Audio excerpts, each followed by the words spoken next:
Alhamdulillah. Assalamualaikum warahmatullahi wabarakatuh.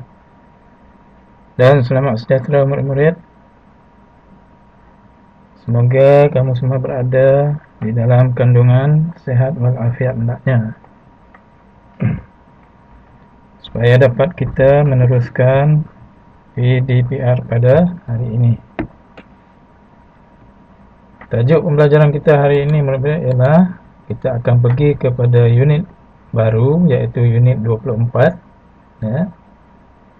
Untuk itu murid-murid sila rujuk buku teks unit 24 buku teks jilid 2 unit 24. Tajuknya berbuat baik selalu. Cikgu ulang semula, buku bahasa Melayu jilid 2 muka ini unit 24, berbuat baik selalu. Okay. Jadi pada hari ini kita akan melihat kemahiran untuk mengenal pasti maklumat yang tersurat dan maklumat yang tersirat. Maklumat yang tersurat maksud dia maklumat yang terdapat, yang tercatat di sini.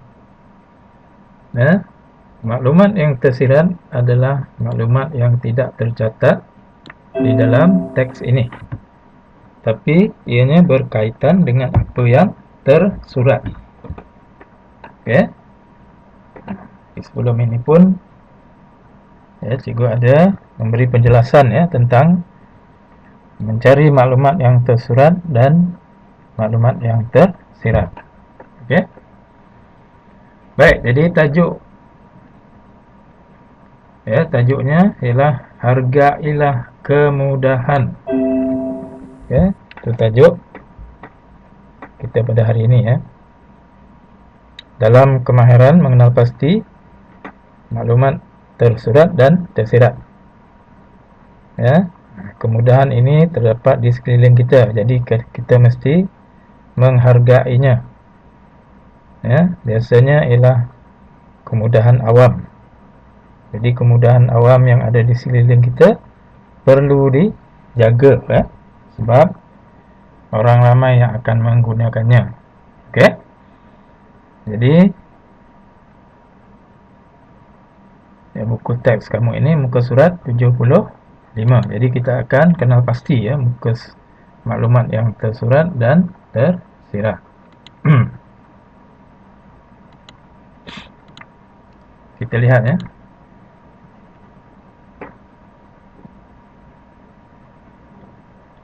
Jadi ini adalah objektif objektif pembelajaran kita pada hari ini. Maksud objektif ni ialah pada akhir pembelajaran nanti kamu dapat menjelaskan maklumat yang tersurat dan tersirat yang terdapat dalam teks tersebut.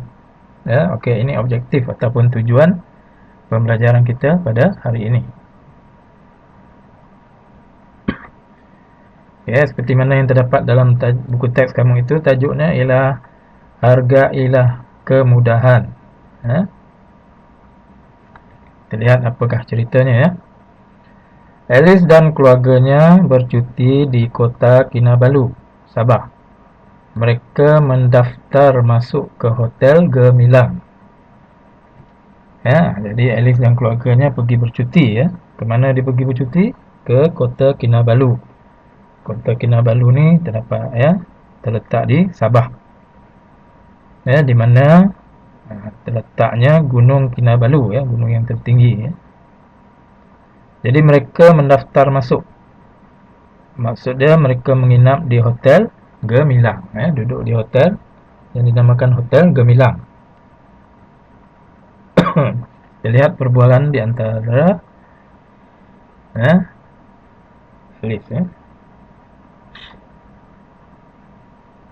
Alice dan ibunya. Ibunya nama ibu dia Puan Zaidah. Wah, selesanya bilik ini, ibu. Ya. Jadi Puan Zaidah kata apa? Ya, Alice, bersyukurlah kerana kita dapat bilik yang cantik dan kemas. Jadikan bilik ini seperti bilik kamu di rumah. Jagalah barang-barang di dalam bilik ini. Okay, itu kata ibu dia ya. Ha, jadi bila dapat bilik yang selesa, ibu dia pesan pada Alice supaya menjaga barang-barang dan kebersihan bilik tersebut. Ya, seperti mana ianya menjaga bilik dia sendiri ya di rumah. Jadi ayat yang tersurat maklumat yang tersurat di situ ialah Alice mesti menjaga bilik tersebut ya. Nanti kita lihatlah apa maklumat yang tersurat dan tersirat. Okey. Apa kata Alice? Saya faham, Ibu. Barang-barang di dalam bilik ini untuk kegunaan dan kemudahan para pengunjung. Saya akan menjaga kebersihan dan barang-barang yang ada. Okey. Itu kata Alice. Ya, dia faham apa yang ibu dia pesan. Jadi barang-barang yang di dalam bilik ini, ya, bilik itu tempat mereka menginap tadi ya, untuk kegunaan semua para pengunjung lah, penginap yang nanti. Jadi Alice berjanji akan menjaga kebersihan bilik tersebut dan juga menjaga barang-barang yang ada. Jadi kalau kita lihat gambar bilik itu memang cantik ya dan kemas. Barang-barangnya tersusun rapi. Ya. Kemudian ada di situ ya daripada pihak pengurusan hotel ya maklumat yang disertakan sekali. Ya, iaitu nama hotel dia Hotel Gemilang, Jalan Bunga Kertas. Ini postcode dia 88,200 Kota Kinabalu, Sabah. Ini pesanan pihak pengurusan hotel kepada pelanggan yang menginap di hotel tersebut. Pelanggan yang dihormati, setiap hari banyak air digunakan untuk membasuh tuala yang hanya digunakan sekali. Itu kata pihak pengurusan hotel kepada mereka yang menginap di bilik hotel tersebut ya, di hotel tersebut lah. Jadi pihak pengurusan hotel menyatakan bahawa banyak menggunakan air untuk tuala yang hanya digunakan sekali saja. Biasanya tuala mandi kita gunakan berulang kali ya, bukannya sekali. Mungkin seminggu ya, kita gunakan tuala lepas terbasuh ganti dengan tuala lain pula. Tapi di hotel ini ya, banyak air digunakan untuk membasuh hanya sekali guna saja tuala. Itu pesan pihak pengurusan. Jadi anda boleh membantu kami dengan ini pihak pengurusan beritahu, gantungkan tuala jika tuala itu hendak digunakan lagi. Maksudnya kalau tuala itu dah baru guna sekali, gantung je lah. Maksudnya bila pihak pembersihan masuk, dia tengok tuala itu bergantung, maksudnya tuala itu masih mahu digunakan lagi ya. Jadi tak perlulah dia ambil untuk cuci.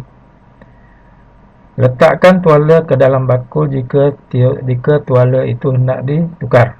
Kalau nak tukar, letakkan dalam bakul. Jangan sekali guna dah letak dalam bakul. Ini yang menyebabkan penggunaan air yang tinggi. Itu pesanan pihak pengurusan hotel ya, Hotel Gemilang kepada penginap ya, yang menginap di hotel tersebut. Okey. Jadi kita akan mengenal pasti maklumat tersurat dan maklumat tersirat. Okey, contohnya dah diberi dalam buku teks kamu tu ya. Wah, selesanya bilik ini ibu. Ini yang tersurat, yang tercatat dalam buku teks tersebut. Maklumat yang tersiratnya ialah yang tak ada dalam buku teks itu, tidak dinyatakan. Maksudnya Alice berasa seronok kerana dapat menginap di bilik yang cantik dan kemas. Ya, dalam buku teks itu tidak ada dinyatakan di situ ya. Jadi bila kita merasa selesa, sudah tentulah kita berasa seronok. Jadi di sini kamu akan mencari ataupun mengenal pasti maklumat yang tersurat dan juga maklumat yang tersirat. Okey, mari kita sama-sama lihat ya. Okey, kita lihat yang pertama. Yang pertama, jadikan bilik ini seperti bilik kamu di rumah. Itu yang tersurat, ada tertulis dalam buku teks tersebut. Ya. Ibu Alice minta Alice jadikan bilik itu seperti biliknya ya di rumah. Seperti mana dia jaga bilik dia di rumah, seperti itu jugalah dia akan jadikan bilik tempat dia menginap itu. Begitu ya. Jadi apakah maklumat yang tersirat di sini? Jadi maklumat yang tersirat, Alice perlu menjaga kebersihan bilik hotel itu walaupun bilik itu bukan kepunyaannya. Itu maklumat yang tersirat. Okey, Alice perlu menjaganya bilik hotel itu walaupun dia bayar sewa untuk hotel itu, tapi dia perlu menjaga kebersihan ya bilik tersebut. Itu yang pertama, maklumat tersurat dan tersirat. Okey, yang kedua, barang-barang di dalam bilik ini untuk kegunaan dan kemudahan para pelancong. Pelancong ni maksudnya ialah orang yang menginap di situlah. Itu yang ada tertulis dalam perbualan tersebut ya. Barang-barang di dalam bilik ini untuk kegunaan dan kemudahan para pelancong. Jadi apakah maklumat yang tersirat berdasarkan maklumat yang tersurat ini? Okey. Jadi maksudnya ialah Alice perlu bertanggungjawab untuk bersama-sama menjaga barang di dalam bilik itu. Itu maklumat yang tersirat. Okey, kita lihat ada lagi. Setiap hari banyak air digunakan untuk membasuh tuala yang hanya digunakan sekali. Itu pesan pihak pengurusan hotel tadi. Ya, yang ada ditulis tadi dalam pesanan ya tersebut. Jadi setiap hari banyak air digunakan untuk basuh tuala yang hanya digunakan sekali. Jadi apakah maklumat tersiratnya? Jadi maklumat tersiratnya, tuala boleh digunakan berulang kali ya, sebagai langkah menjimatkan air. Jadi tak adalah kita guna sekali, lepas tu kita kena basuh ya, mungkin guna 2-3 kali. Kalau kita menginap di situ 3 hari, gunalah 3 hari ya. Okey, itu pesanan ya, pengurusan hotel lah. Jadi maklumat tersurat dia ini dan maklumat tersirat dia yang ini ya. Baik. Jadi untuk tugasan pada hari ini ialah ya, yang terdapat dalam sila lihat ya buku aktiviti ya.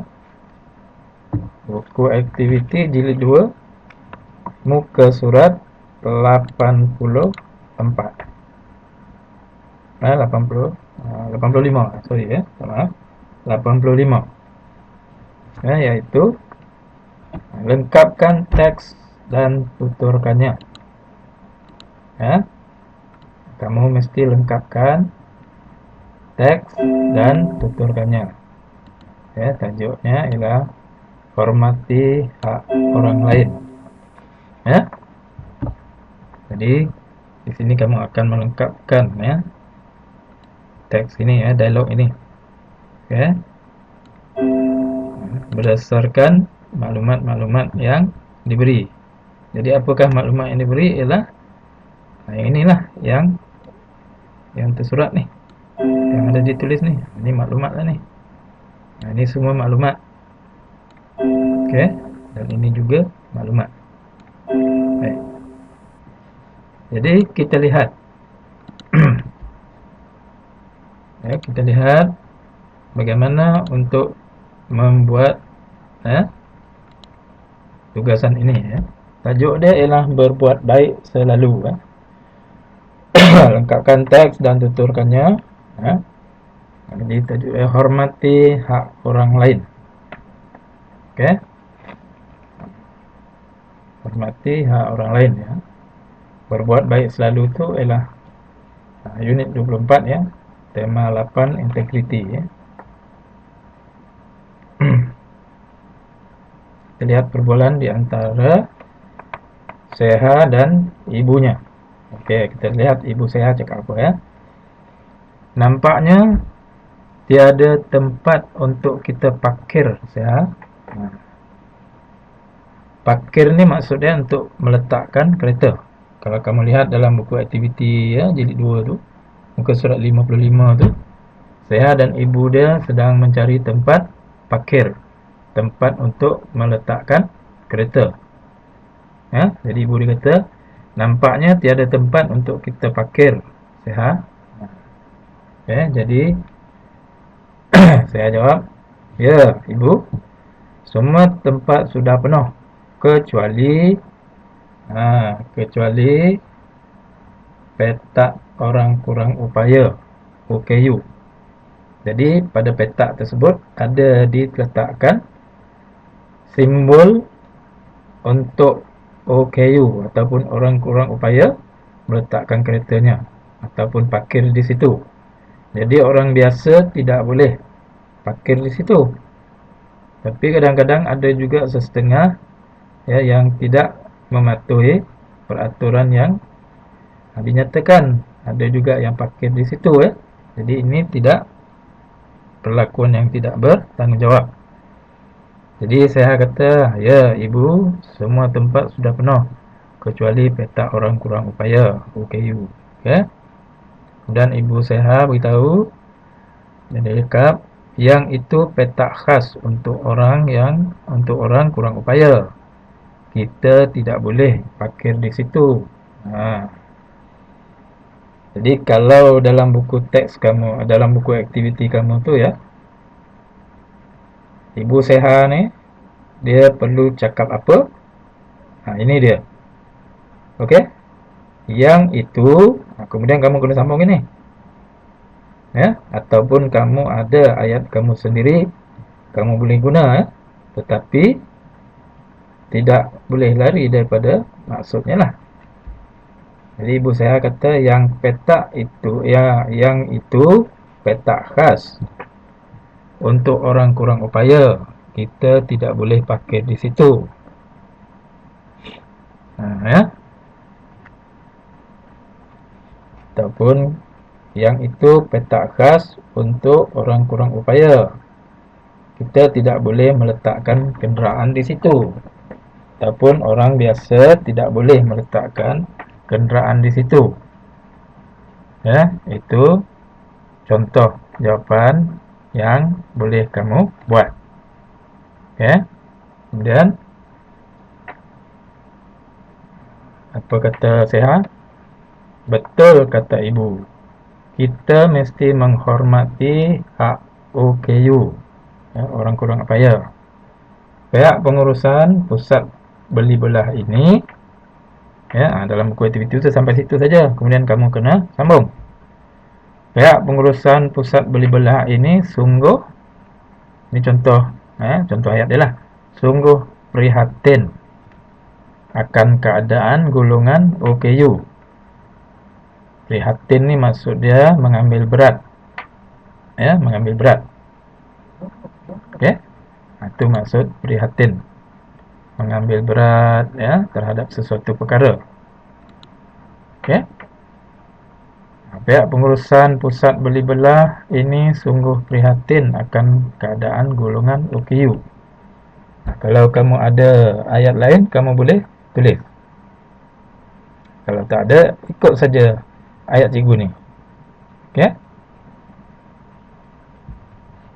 Ataupun kalau kamu contohnya pihak pengurusan pusat membeli belah ini sungguh sungguh bertanggungjawab ataupun sungguh mengambil berat akan golongan orang kurang upaya contohnya ya. Okey, apa ibu saya cakap ya? Tempat parkir OKU dibuat berdekatan dengan pintu masuk. Tahukah kamu mengapa? Itu Ibu Seha tanya ya. Jadi kamu kena jawab. Jadi dalam ruangan untuk Seha itu kamu kena isi. Ya, apa yang Seha perlu jawab rasanya. Okey. Ini contoh ya. Tahu Ibu, tujuannya untuk memudahkan pergerakan keluar masuk golongan OKU ke pusat membeli belah. Itu contoh jawapannya lah. Ibu dia tanya tadi, tahukah kamu mengapa? Jadi saya kena jawablah tahu Tahu Ibu, tujuannya untuk memudahkan pergerakan keluar masuk golongan OKU ke pusat membeli belah. Itu sebab tempat parkir OKU itu diletakkan berdekatan ataupun berhampiran dengan pintu masuk pusat beli belah tersebut. Jadi mudah untuk golongan OKU ini masuk dan juga keluar terus masuk ke kenderaan mereka. Okey, ya murid-murid. Jadi cikgu harap kamu dapat melaksanakan tugasan ini dengan baik. Kalau tidak berapa faham cara nak buat, boleh tengok video cikgu ni berulang kali kemudian masih tak tahu juga lagi, ikut saja ayat yang cikgu beri.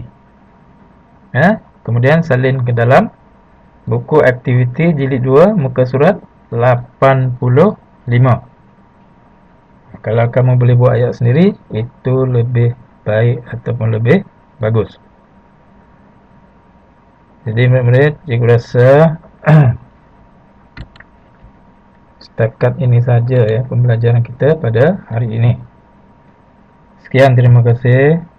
Assalamualaikum warahmatullahi wabarakatuh dan selamat maju jaya.